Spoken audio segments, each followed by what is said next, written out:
आप उठवा करके जेल में सड़वा दीजिएगा, ये कीजिएगा वो कीजिए, इतना दिन से कहाँ था सब, है ना। ये गलत चीजें हैं। इससे साबित होता है कि अब आम आदमी को बोलने का जो हक है, एक अच्छे इंसानों को बोलने का जो हक है, वो कहीं ना कहीं लोकतंत्र के माध्यम से हत्या हो रही है और उसका ढिंढोरा जो है उसका पालन कर रहा है। आज इतनी बड़े बड़े सजा नेता लोग गलत कर देता है, इतना बड़ा जो नेता लोग करता है और नेता जो करवा रहा है, तो आखिर उसको क्यों नहीं सजा होता, उसका इनकाउंटर क्यों नहीं होता है, तो उसको और जेल में ले जाकर के इलाज लोग करवाता है, ऐसा क्यों है।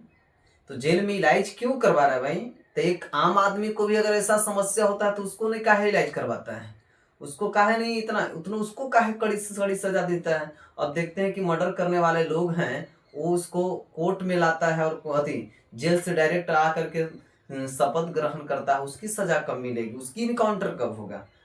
तो लोकतंत्र आज जननी नहीं है। अब लोकतंत्र जो है, आप सोचिएगा कि लोकतंत्र के माध्यम से हर इंसानों का भलाई हो, ये गलत चीज है। अब लोकतंत्र बन गया कठपुतली और लोकतंत्र जो है पालन करता है। लोकतंत्र का जो चला रहा है ना, लोकतंत्र को जो चलाने वाले हैं वही जो है इसका नाजायज इस्तेमाल कर रहे हैं।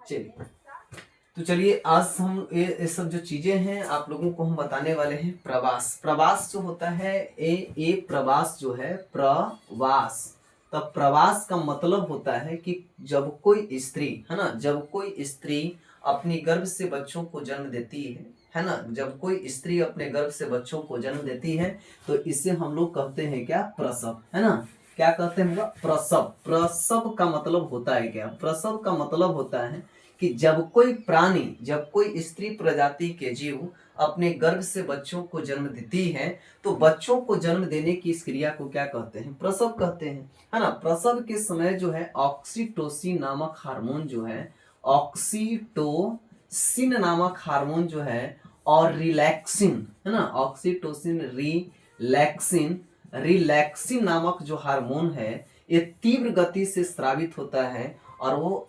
मांसपेशियों को, फीमेल रिप्रोडक्टिव सिस्टम को, मतलब रिप्रोडक्टिव जो सिस्टम होती है, ऑर्गेन्स होते हैं, वो ऑल ऑर्गेन्स को, है ना, वो ऑल ऑर्गेन्स को वो फैलाने का काम करता है, ढीलापन लाने का काम करता है, लचीलापन लाने का काम करता है। समझ गए। इसके बाद इसके साथ साथ देखिए, अगर एक प्रसव होने के बाद उसी महिलाओं के वक्ष से, वक्ष का मतलब होता है स्तन, वक्ष का मतलब स्तन होता है, आप लोगों को पता होना चाहिए। बहुत सारे लोगों को यही पता नहीं है कि वक्ष का मतलब होता है क्या है। बहुत सारे हम देखते हैं जब ऑफलाइन क्लास में हम लोग एंट्री मारते हैं तो ऑफलाइन क्लास के माध्यम से हम लोग को एहसास होता है कि वो जो ढेर बच्चों का ये पता ही नहीं है कि वो वक्ष का मतलब होता है क्या है। तो आप ध्यान में रखेंगे, वक्ष का मतलब होता है स्तन, वक्ष का मतलब स्तन होता है।